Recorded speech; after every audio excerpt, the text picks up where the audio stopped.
Musik mengingat Allah karena liriknya tentang kematian, liriknya tentang Islami dan yang lainnya. Tentu pertama ya, kewajiban kita adalah mendahulukan dalil daripada akal. Ketika Rasulullah mengharamkan dan Rasulullah menyatakan itu haram, tegas. Nabi tidak pernah memberikan perincian kepada kita. Kalau musik ini buat yang liriknya Islami boleh. Kalau liriknya nggak Islami, isinya maksiat nggak boleh. Nggak, Nabi mengatakan apa? Akan benar-benar ada dari umatku yang menganggap halal alat-alat musik. Tegas, mutlak. Kaidah usul fikih mengatakan apa? Sesuatu dalil yang sifatnya mutlak tidak boleh dibawa kepada keadaan tertentu kecuali dengan dalil. Dan tidak ada dalil.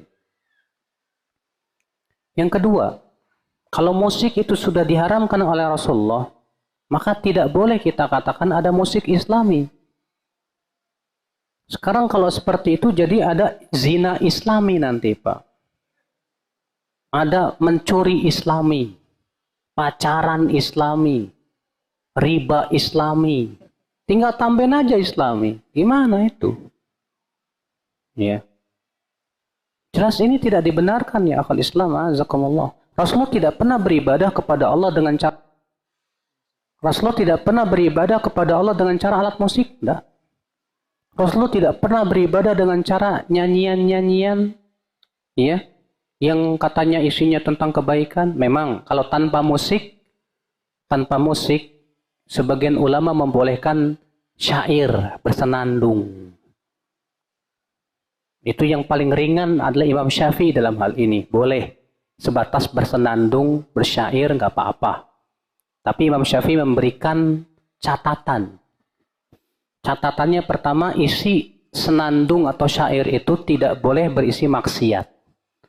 Tapi isinya yang mengingatkan kita kepada akhirat dan yang lainnya nggak apa-apa. Kalau tidak disertai dengan alat musik. Yang kedua, tidak boleh sering-sering. Karena Nabi bersabda, la an yumla batnu ahadikum qayhan wa sadidan, lebih baik perut seseorang dipenuhi oleh nanah dan darah daripada dipenuhi oleh nyanyian. Ya, hadisnya sahih. Nabi mengatakan lebih baik perut seseorang dipenuhi oleh nanah dan darah daripada dipenuhi oleh apa? Nyanyian. Maka kata Imam Syafi'i, ini syarat yang kedua yang harus terpenuhi. Tidak boleh sering-sering. Sekali-kali nggak masalah. Makanya para sahabat bersyair sekali-kali aja nggak masalah. Adapun jadikan kebiasaan, jangan. Nah, ternyata terkadang kita melihat pemuda itu kebalikan. Lebih senang bersyairnya daripada apa? Baca Qur'annya, daripada zikirnya. Ini melalaikan namanya, Pak. Tetap ini tidak diperbolehkan kalau sudah seperti itu. Ya. Baiklah, kalau kita membaca kitab-kitab para ulama tentang nyanyian, banyak banget yang keras terhadap nyanyian. Ya, Imam Malik mengatakan nyanyian itu ruqyatuz zina, ruqyahnya zina. Mas'ud dan Ibnu Abbas ketika menafsirkan firman Allah, wa minan nas may yashtari lahwal hadits liyudilla an sabilillah. Di antara manusia ada yang membeli ucapan-ucapan yang tak berguna untuk menghalang-halangi manusia dari jalan Allah. Kata Ibnu Abbas apa? Demi Allah, yang dimaksud ayat ini adalah nyanyian. Itu juga perkataan Ibnu Mas'ud. Sampai bersumpah 3 kali.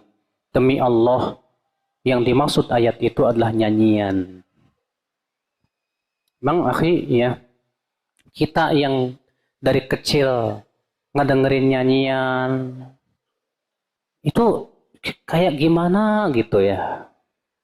Ya, kayaknya kita dari kecil dah, gimana sih di angkot ada nyanyian, ada musik, di mana-mana ada musik. Kok kayaknya baru sekarang nih kita dengar-dengar nih. Jangan-jangan nih agama baru nih. Masalahnya kita dari kecil udah dididik di atas kayak gituan, Pak. Kita anggap biasa, biasa. Waktu SD dulu ya, pelajaran olahraga senam jasmani, teng teng teng teng teng teng gitu. Pakai musik. Jadinya kita nganggap biasa, biasa. Ya. Sehingga pada waktu itu gara-gara kita terbiasa di atas sesuatu yang ternyata setelah tahu kita itu mungkar, kita merasa heran. Ibnu Mas'ud berkata begini, Kaifa bikum idza labisatkumul fitnah wa sarat sunnah. Ya.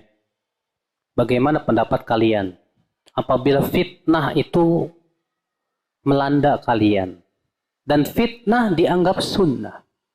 Yarbu fiha shaghir, anak kecil tumbuh di atas fitnah. Wa yahramu fihal kabir, orang dewasa tua di atas fitnah.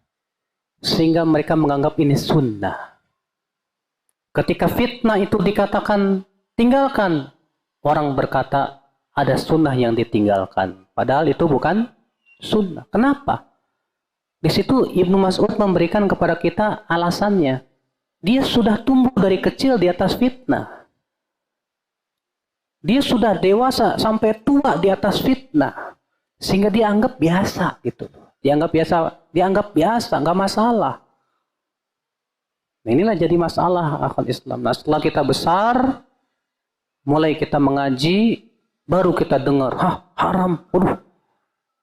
Ya, kalau antum Masya Allah kayak Mas tadi itu ya, pas dengar langsung haram, langsung nyari, langsung, wah, dia kalau gitu saya tinggalin, Masya Allah, gitu kan. Yang berabenya tuh Pak, pas dia tahu haram, apaan sih nih? Dikit-dikit haram. Agama apaan tuh kayak gitu tuh kan?